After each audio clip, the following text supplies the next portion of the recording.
in Kentucky, historians restored a photo from 1891. 5 brothers standing tall. But when the image cleared, a figure appeared behind them. A figure that couldn't exist. What came next would shatter everything they thought they knew about history. The rain beat against the tall windows of the Ashwick County Archives, tapping like impatient fingers on glass, when Nathaniel Crowe pushed open the oak doors. The air inside was heavy with the smell of paper long forgotten, a mixture of dust, ink, and mildew that clung to his lungs. He pulled the door shut behind him, and the storm's roar dulled into a steady murmur, as though the building itself exhaled and swallowed the sound. Nathaniel shook water from his coat and crossed the dim room where shelves loomed like narrow corridors of wood and iron. His footsteps echoed faintly. He had come here to chase records for his thesis, dry census lists, crop reports, family names carved into faded registers. Yet what drew his eyes was not something catalogued neatly, but an unlabeled bundle tucked haphazardly on a side table, wrapped in cloth stiffened with age. He paused, his hand hovering above it. The fabric seemed untouched for decades, corners curled inward, threads yellowing. A strange pull worked on him, a prickle of curiosity deep in his chest. Slowly he unwrapped the cloth.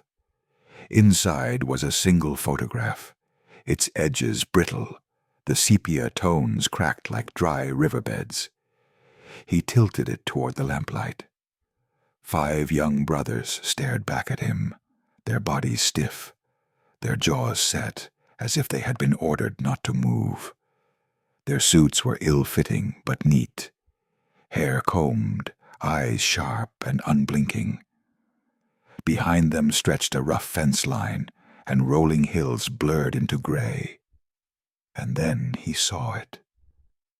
Between 2 fence posts stood a figure. The outline was faint, hazy, as though smoke had been captured mid-swirl, yet the shape was unmistakable. A tall man in a long coat, a hat casting shadow over his face. A hand. Nathaniel leaned closer now, resting lightly on the shoulder of the eldest boy. His throat tightened. He looked again, rubbed the corner of the print, then squinted, searching for evidence of smudge, trick of light, some flaw in the plate. But it was there, deliberate, unmistakable. His eyes darted to the small label pasted to the back of the photo. The handwriting was almost erased by time, thin lines of faded ink that trembled under his gaze. He sounded the words out under his breath, his voice soft in the cavernous silence. He would not stay in the ground. A shiver ran down his spine. He quickly flipped back to the front. The photograph looked ordinary again, save for the haunting silhouette. Nathaniel pressed his lips together. He had studied countless photographs, artifacts, daguerreotypes, but never had he felt this cold prickle in his bones, as if the paper itself held breath. His hands hesitated, then slid the photo into his satchel. His pulse drummed faster. He knew full well he wasn't supposed to remove original items, but this felt different. This wasn't just a photograph. It was a riddle, one he couldn't leave behind to gather more dust. The storm outside grew harsher as he stepped into the farmhouse he had rented for the season. The wind whistled through cracks in the window panes, and the wooden beams creaked as if groaning under invisible weight. Nathaniel dropped his satchel on the table and carefully slid the photo free. He placed it beneath a lamp, leaning in close. The silhouette seemed darker now. His breath caught, the shape of the coat, the brim of the hat, even the outline of the hand. It all appeared sharper, more defined than it had been hours ago in the archive. He ran his finger across the glossy surface, but the image was flat, unchanged to touch. He forced a laugh, though it died quickly in his throat. "It's just degradation of the glass plate," he whispered. Yet his words rang hollow, as though spoken for some invisible listener. His reflection in the farmhouse window stared back, pale and uneasy. Unable to quiet the gnawing unease, Nathaniel powered on his laptop and searched the local newspaper archives. The storm's growl outside underscored the flicker of the screen. Soon he found the obituary for Elias Harker, the father of the boys in the photograph. The lines were short, almost dismissive. Sudden illness, survived by 5 sons. But another clipping just days later pulled Nathaniel closer to the glow. It whispered of disputes over land, of debts owed, of neighbors murmuring foul play. The words blurred as his heart hammered. He leaned back in the wooden chair, staring at the photo once more. Elias Harker had died before the photograph was taken, buried 2 weeks prior. So, why did his shadow linger there, as if caught watching over his sons, or warning them? The farmhouse walls seemed to close in, each creak echoing louder than the last. Nathaniel rubbed his temples, but the pull was relentless. He returned to the photograph again and again, like a moth circling flame. He swore the hand upon the eldest boy's shoulder looked less like smoke now, and more like flesh. At dawn, bleary-eyed and restless, Nathaniel stood by the window, staring out at fields washed in silver rain. The decision pressed against him like a weight. He had to find the Harker descendants. He had to trace the roots of this shadow and unearth the truth behind it. Academic research no longer mattered.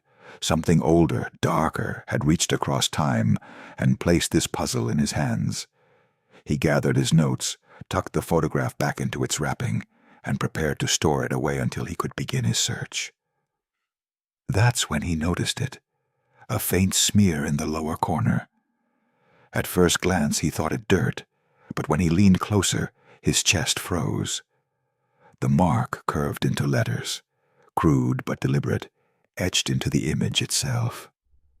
With shaking hands, Nathaniel brought the photograph under the light. Slowly, the word revealed itself.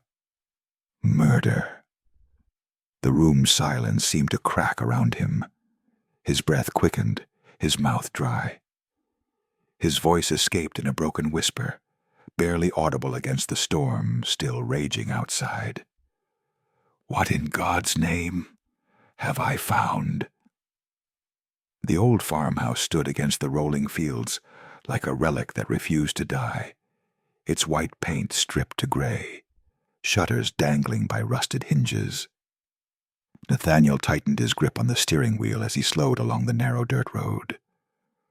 The path was hemmed in by black oaks, their branches bent and gnarled like skeletal arms stretching across the sky. Storm clouds pressed low overhead, bruised and heavy, as if waiting for him to arrive before they burst. He parked beneath a leaning oak, the tires sinking into the soft ground, and studied the house for a long moment. Something about it unsettled him. The way the curtains in the upper window seemed to sway though no wind stirred, the silence so thick he could hear his own breath. He opened the car door, his satchel brushing against his side with its hidden weight. The photograph was inside, and though he had wrapped it carefully, it felt alive, a presence that pushed against the leather. The porch steps groaned beneath his boots. Before he could knock, the door swung open, and a tall, stooped figure filled the frame. Samuel Harker leaned heavily on a cane, his body bent, but his gaze sharp as glass. His eyes darted instantly to the satchel. "You've brought it," Samuel said. His voice was flat, carrying neither welcome nor curiosity, only certainty. Nathaniel stiffened. Brought what? The photograph. The word struck him like a blow. For a heartbeat, Nathaniel considered denying it, but the weight at his side betrayed him. Slowly, he unlatched the satchel and drew the wrapped bundle free. Against his better judgment, he placed the photograph into the old man's waiting hands. Samuel's fingers, gnarled and veined, trembled as they brushed the brittle surface. He didn't look at Nathaniel again, only at the image. The silence stretched, broken only by the soft crack of thunder in the distance. Finally, Samuel's lips moved, whispering words that sounded more like prayer than statement. I knew it would find its way back. Nathaniel swallowed hard. You've seen it before? Samuel's jaw clenched. He nodded once, his gaze locked on the silhouette in the photograph. It has always returned. My grandfather kept it locked away. My father buried it in a chest. I burned it once myself, yet here it stands. Nathaniel's skin prickled. He stepped closer. What do you mean, burned it? I mean fire touched its edges, and yet it did not die. Only darkened, as though flame fed it. It passed from hand to hand in secret. Not a keepsake. A curse. Samuel's hand shook, the photograph rattling faintly against its frame of time-worn card. Nathaniel's throat tightened. Then what is it showing? Why does it matter? The old man's eyes glistened as he spoke, his voice low. Because Elias Harker, my blood, though I wish he were not, did not die from fever. He was struck down in his own house. They said he lingered, because justice was never done. That shadow in the picture, that is him. It is his warning, or his curse. None of us ever knew which. Nathaniel tried to steady his voice. If someone killed him, who? Samuel's lips tightened, a flicker of something sharp and weary passing across his face. Some say one of his sons, some say a neighbor, some said it was all of them together. But what I know is this: before his death, Elias uncovered something in the earth, something buried long before we ever walked that land. My grandfather used to whisper it when he thought no one was listening. What was it? Nathaniel pressed. Samuel's fingers curled around the photograph until his knuckles turned white.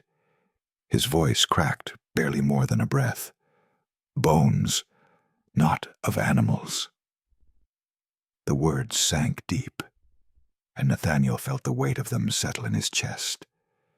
He pictured the crooked fence from the photograph, the soil wet and dark after rain, a body beneath, perhaps more than one. He shuddered. He opened his mouth to ask more, but Samuel's eyes widened suddenly. His lips parted as if to scream. His gaze locked not on Nathaniel but on the photograph in his own hand. No, no. Look. Nathaniel leaned forward. His heart skipped. The shadow in the image, what had been a vague, smoky outline before, now appeared sharper. The brim of the hat clear, the fold of the coat defined, and the hand on the eldest boy's shoulder no longer blurred. The fingers looked heavy, solid, curling into the boy's jacket. Samuel recoiled, shoving the photograph back at Nathaniel as if it burned his flesh. Take it away from me. His cane clattered against the floor as his body shook, his breath shallow and ragged. The shadow's darker now. Can't you see? He's closer to the boys. Nathaniel stared. The picture trembled in his own hand. He wanted to deny it, to blame the lamplight, the angle of view. But there was no mistaking it. The figure had grown stronger since he first saw it. Samuel gripped Nathaniel's sleeve with desperate fingers. His voice broke. "If you don't burn it, it will follow you too." Thunder boomed overhead. Rain lashed the porch roof, and the house shook with the storm. Samuel shoved him toward the door, his strength surprising for his frail body. "Go. Take it far from here. Leave me be. You don't understand what you've woken." Nathaniel stumbled into the downpour, the photograph pressed to his chest. Lightning split the sky, illuminating the farmhouse in a flash of pale fire. The windows glared like watching eyes. His pulse thundered as he ran for his car, soaked through before he reached it. Inside the vehicle, the storm drummed on the roof, drowning out the frantic rhythm of his breathing. He set the photograph on the passenger seat, hands shaking, and forced the engine to life. The headlights carved a narrow tunnel through the rain, the farmhouse shrinking behind him into shadow. Yet he couldn't resist one last glance. His gaze slid to the photograph. The brothers stood still as ever, their expressions stiff and lifeless. But the figure in the background, he saw it clearly now. The shadow had shifted. Its head was turned. The darkened hollows of its face aligned with his own. Nathaniel's breath caught. He gripped the steering wheel until his knuckles ached. His voice trembled in the dim cabin of the car, the storm pressing around him. "Dear God," he whispered, "he's moving." Sleep became impossible. Nathaniel lay in bed with the blankets pulled up to his chest, the old farmhouse groaning around him like some weary beast. The night pressed in heavy, thick with the scent of damp wood and dust. Beneath the floorboard, wrapped in cloth and hidden away, the photograph waited like a live coal. He didn't need to see it. Even unseen, it seared into his thoughts. Every creak in the hallway sounded like footsteps just outside his door. Each gust of wind slipping through the gaps in the walls carried whispers, faint and restless. He found himself staring at the ceiling, listening to his own pulse throb in his ears, until the first thin light of dawn crept across the floorboards. By the third night without sleep, Nathaniel could no longer bear it. The photograph would not let him rest. The only way to silence its presence was not to hide it, but to face the mystery head-on. He rose before sunrise, dressed in his heaviest coat, and drove back to the town archives. The clerk on duty raised his eyebrows when Nathaniel requested access to the oldest property deeds and coroner's reports from 1891. "Those files don't get many visitors," the man muttered, unlocking a drawer with a ring of brass keys. He slid a box across the counter, dust clouding the air as it landed with a dull thud. Nathaniel thanked him quietly and carried the box to a long oak table under a buzzing light. The air smelled of mildew and brittle paper, sharp enough to sting his nose. His hands shook as he lifted each folder, unfolding sheets that had not been touched in decades. Hours crawled by. His coffee cooled untouched beside him. Paragraphs blurred together, written in the neat, slanting script of another century. He was about to give up when his eyes caught a name that froze him mid-breath. Elias Harker. The coroner's report was brief, almost insultingly so. "Cause of death, congestive fever." Nathaniel frowned. He read it again. Something felt wrong. At the bottom of the report, pinned loosely beneath the page, was a note scrawled in a different hand. His fingers trembled as he lifted it free. "No medical witness present. Certificate signed by Thomas Bell, town official." Nathaniel's pulse quickened. He flipped back through the box, searching for the name. It appeared again and again, attached to other suspicious deaths in the same year. Not one carried a doctor's signature. He whispered aloud, "You weren't sick, were you, Elias?" The room seemed to hush around him as if listening. He pressed on, digging deeper. A series of land disputes surfaced in the records, mentioning quarrels between Elias Harker and his neighbor, Matthew Grieve. The boundary lines between their farms had been contested, the arguments fierce enough to bring both men before the county magistrate. And then, silence. After Elias's death, the land passed quietly into Grieve's control. Nathaniel's chest tightened. If Elias had uncovered something buried in those fields, something that made him a threat, then perhaps his death had been no fever at all. Back at the farmhouse, he spread his notes across the kitchen table, pages overlapping in a chaotic map of ink and suspicion. Samuel's words echoed in his memory about bones buried in the earth. Could Elias have stumbled upon evidence of a crime older than himself? Had he died because someone wanted it hidden forever? If so, why keep returning? Why linger in a photograph for generations? The farmhouse creaked. He rubbed his temples, exhaustion weighing on him. Then his phone buzzed sharply, breaking the silence. An email had arrived. It was from the Genealogical Society he had contacted weeks earlier. With a racing heart, Nathaniel opened the message. Attached were scanned letters, yellowed at the edges, written decades after Elias's death by one of his sons. Nathaniel read, his throat tightening with every line. "I see him sometimes," the son had written.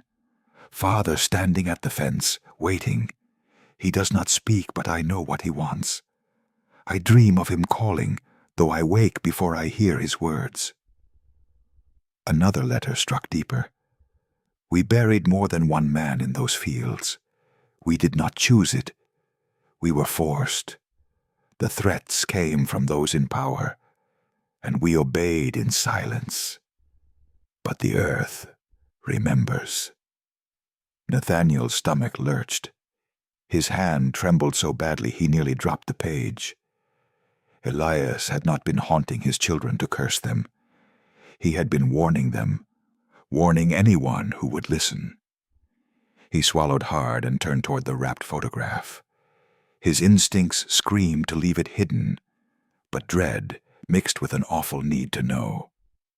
Slowly he pulled it from the floorboard, unwrapped the cloth, and set it under the lamplight. His breath caught in his throat. The silhouette had shifted again. It leaned further over the eldest boy's shoulder. The shadowed hand was sharper now, the fingers curling, almost clutching the boy with a desperate possessiveness. Nathaniel stumbled back from the table, one hand gripping the chair to steady himself. "No," he whispered, shaking his head. "That wasn't there before." The farmhouse seemed to throb with silence. That night sleep did come, but it was no escape. Nathaniel dreamed he was standing in a wide field, the same field where the brothers had once posed for the photograph. The soil was damp, soft beneath his boots, clinging to the leather like ash. The horizon was dark, the air heavy with an unnatural stillness. From the corner of his vision the ground stirred. Elias rose slowly, his form not of flesh, but of earth and shadow. Hollow eyes glowed faintly, fixed on Nathaniel with unbearable weight. Nathaniel could not move. His breath lodged in his chest, his heart pounding against his ribs. Elias raised a skeletal hand, trembling, and pointed down toward the earth at Nathaniel's feet. A low voice echoed, not with sound, but with a vibration that shook Nathaniel's very bones. "Find what they buried." The words rang in his skull. He jolted awake, his body drenched in sweat. The farmhouse loomed around him, dark and stifling, his sheets tangled like restraints. He sat on the edge of the bed, pressing his palms into his eyes. Morning light began to seep through the curtains, pale and indifferent. But it brought him no relief. Now he understood. The haunting was no trick of imagination. It was a cry for justice stretched across more than a century. Nathaniel rose, his decision firming with each step as he dressed, and returned to the kitchen. The photograph lay waiting on the table, its surface shimmering faintly in the slanted light. He picked it up. For a terrible moment, it seemed to pulse in his hand, as though eager, alive, demanding obedience. "You want me to dig?" Nathaniel muttered, his voice hoarse. "Then I'll dig." The Harker farmland stretched wide and empty, its soil still damp and dark from a night of heavy rain. The fields rolled out toward the horizon, an expanse of silence broken only by the faint creak of the old windmill in the distance. Nathaniel cut the engine of his truck and sat for a moment, staring through the windshield at the sagging fence that marked the property line. He stepped out, boots sinking slightly into the softened earth, and retrieved the spade he'd bought that morning. Its steel head gleamed faintly in the gray light. He gripped it tight, his breath fogging in the chill air as he passed through the rusted gate. The hinges moaned when he pushed them aside, as though warning him to turn back. Nathaniel didn't. The crooked fence ahead was exactly as it had appeared in the photograph. Time had bowed its wooden posts, ivy twisting through the gaps. It stood like a scar in the field, and something about it made his stomach churn. He pulled the weathered photo from his jacket pocket. The 5 brothers stared back, stiff and unsmiling. Elias's figure had always unsettled him most, but today his gaze caught on the shadows in the background. Dark shapes that seemed to lean closer the longer he looked. Shaking the thought, Nathaniel folded the photo and slipped it away. He planted the spade in the dirt near the fence and began to dig.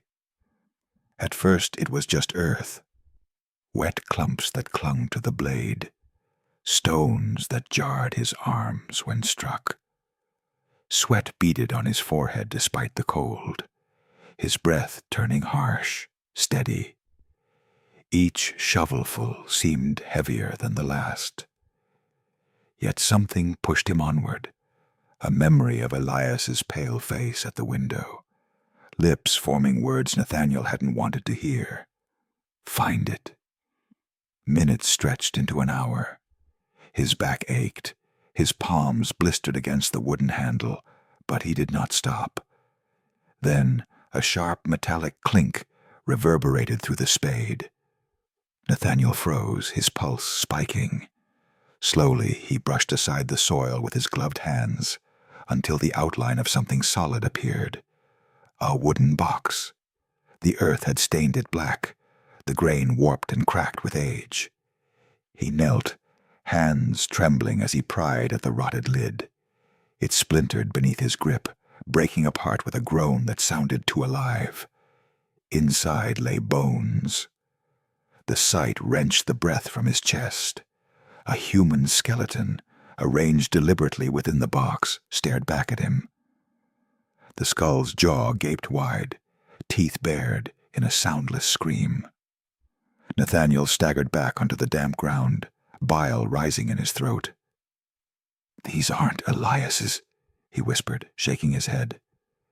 His voice sounded small in the vast stillness of the field. He knew Elias had been buried in town, under a marked stone. Whoever these remains belonged to had been hidden, erased. Forcing down the nausea, Nathaniel leaned closer. Resting beside the bones was a revolver, rusted through but unmistakable. Its barrel pointed toward the skeleton's chest, as if staged. His fingers brushed against a leather pouch tucked carefully under the ribcage. The material cracked as he pulled it free. Inside were brittle yellowed papers, land deeds with fading ink, a stack of signed confessions, and a ledger. Nathaniel opened it, his hands shaking. Page after page was filled with names. Next to each name a date, and beside every date a single word written in the same curling script. Settled. His mouth went dry. This wasn't one killing. This was a list. A record of disputes ended not by law or negotiation, but by death. Generations of secrets, written in ink and hidden with bones. Thunder rumbled far off. Nathaniel looked up, scanning the empty field. For an instant he thought he saw movement near the edge of the trees, a tall figure standing against the light. His heart slammed hard, and he lurched to his feet, clutching the spade like a weapon. But the space was empty. His gaze darted back to the photograph in his pocket. Pulling it out, he froze. The 5 brothers were still there, their faces grim as ever. But Elias was gone. His figure, once so clear, had vanished from the image. Cold fear shot through him. The ground felt suddenly unstable beneath his boots. What does this mean?" he whispered. His voice cracked, the sound lost in the wide emptiness. He turned the photo over, checked the light, rubbed at the surface as though Elias might reappear. Nothing. Only the brothers remained, their blank eyes fixed on him. Nathaniel's skin prickled. A faint breath stirred against the back of his neck, cold and deliberate. His grip on the spade tightened until his knuckles blanched. Slowly, fighting the dread coiling in his chest, he turned. No one stood there. Yet the air itself seemed charged, humming with a presence he could not see. The field no longer felt deserted. It pressed in on him, unseen eyes watching from every direction. His throat tightened. Then it came. A whisper, so faint he could not tell if it rose from the wind, the soil, or the hollow of his own mind. The words crawled across the silence, heavy with command. "You found them. Now finish it."